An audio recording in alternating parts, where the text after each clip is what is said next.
Alors, voici une rapide présentation des avantages et inconvénients sur les images embarquées dans les campagnes d'emailing.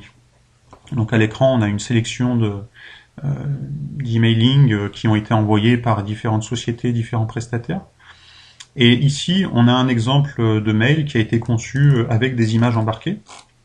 Donc on est sur Outlook 2007 et on voit que le mail s'affiche de façon correcte, y compris d'ailleurs si je suis hors connexion. Donc ça, c'est l'un des grands avantages des images embarquées. Si j'affiche par exemple celui-ci qui est avec des images distantes, j'ai des grands vides, des grandes zones qui ne sont pas remplies par les images qui sont absentes. Et si je reviens au mail qui utilise des images embarquées, même hors connexion, j'ai bien les images qui s'affichent. Donc ça, c'est l'un des avantages, c'est que si je suis sur un lieu où j'ai pas de connexion internet et que je consulte mes mails, si je suis en vacances, si je suis à différents endroits, sans connexion, eh bien je vais quand même retrouver mes mails et des mails complets avec des images qui sont affichées, qui sont bien en place.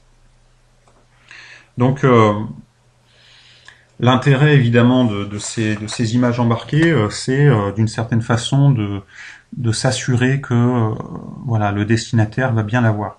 Le problème en revanche, c'est évidemment que ce comportement-là qu'on a avec Outlook, il n'est pas partagé par l'ensemble des boîtes de messagerie. Et on a des boîtes de messagerie en ligne qui vont par défaut désactiver les images embarquées. Et parfois même, certaines messageries en ligne vont désactiver les images embarquées et ne vont pas forcément prendre en charge les images embarquées, c'est-à-dire qu'elles ne vont pas être présentes dans le mail, et en plus on ne pourra pas les activer.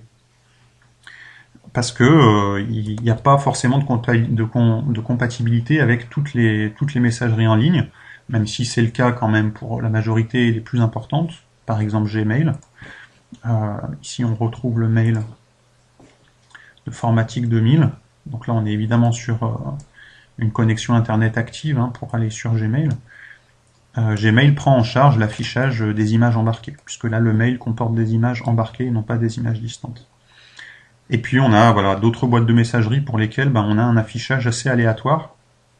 Et du coup, l'utilisation des images embarquées ne garantit pas forcément que le destinataire va pouvoir de façon certaine consulter les images qui forment la mise en page du mail.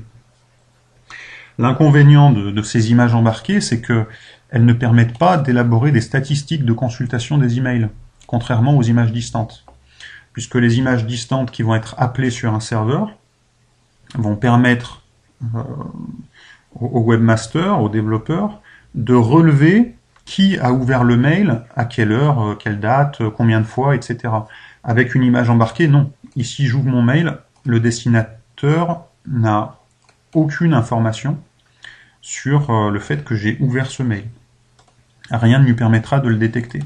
Donc là, il lance une campagne d'emailing un petit peu en aveugle, c'est-à-dire que il ne sait pas finalement quel impact marketing a eu l'envoi du mailing. Il ne sait pas quel a été le taux d'ouverture du mail. Est-ce que il est considéré comme spammer ou pas, et par qui? Donc toutes ces informations-là échappent quand on utilise les images embarquées.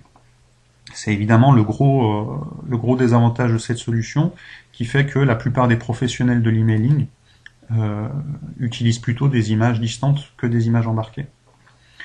L'autre inconvénient qu'on a, c'est que l'utilisation des images embarquées fait croître le poids du mail, puisque là, donc sur ce mail de Formatique 2000, les images qui ont heureusement été bien optimisées, réduites en termes de poids, les images contribuent au poids global du mail. Et donc on a un mail ici de 45 kg, alors qu'on voit que sur, je sais pas, sur cet emailing, on a un poids de 24 kg, avec des images évidemment distantes qui ne sont pas comptabilisées dans le poids global du mail, qui font que ce mail-là, en définitive, il paraît moins lourd que celui-ci. Et donc quand je vais recevoir mes mails, évidemment, les mails qui ont des images embarquées vont être plus lourds à récupérer. Parfois, alors ici on est sur un poids optimisé quand même. mais sur ce mail qui comporte des images embarquées et qui est très lourd, alors évidemment visuellement il est très sympa avec beaucoup d'éléments visuels. En revanche, en termes de poids, il est très très lourd. Ici on a 1 méga, ce qui représente quand même un temps de récupération de mail qui peut être assez long, si on a une connexion un petit peu lourde, si on consulte ces mails sur téléphone mobile par exemple.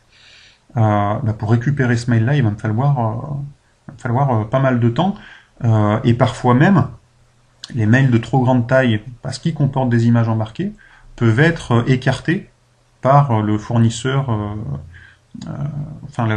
le relais, dans la chaîne de relais du mail pour le recevoir sur son téléphone mobile par exemple. Ce mail-là peut être écarté ou même zappé par le destinataire, qui va dire voilà, bon, j'ai un mail qui met 2 minutes à arriver, j'en veux pas, quoi. Qu'est-ce que c'est que ce mail? Donc ces images embarquées, elles peuvent poser problème de ce côté-là. L'autre souci qu'on peut avoir, c'est qu'on a également évidemment des antivirus qui vont choisir de considérer ces mails avec des images embarquées comme étant des mails un peu suspicieux.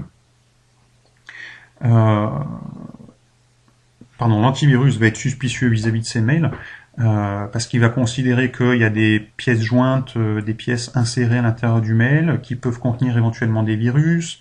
Quand il trouve des poids assez lourds, il peut considérer que c'est un peu louche.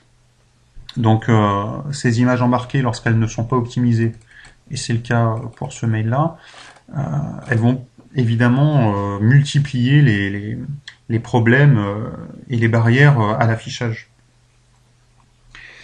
Il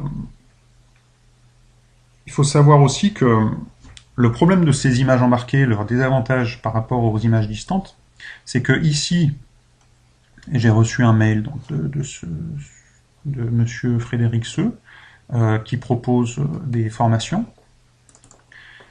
Ces images-là, pour lui, elles sont définitives, c'est-à-dire qu'il n'a plus la possibilité de revenir sur les images qu'il a envoyées. Donc supposons qu'aujourd'hui son numéro de téléphone est changé. Moi j'ai un mail qui est archivé dans ma boîte de messagerie. Si ce numéro de téléphone n'est plus valable, monsieur Frédéric Seux n'a plus la possibilité de le modifier. Ce qui n'est pas le cas avec les images distantes, puisque sur une image distante, l'image qui va être cherchée, qui va être récupérée sur le serveur de monsieur Frédéric Seux, il aura la possibilité d'intervenir sur l'image pour modifier son numéro de téléphone, et donc de le mettre à jour, ce numéro de téléphone, sur mon email. Ici, non. Ici, on est sur des images qui sont figées, et pour lesquelles, monsieur Frédéric Seux ne peut plus venir modifier le contenu textuel qui a été pixelisé. Donc un numéro de téléphone, une adresse, un tarif, tout ça est complètement figé. Voilà pour le tour des avantages et inconvénients, en tout cas parmi les plus importants.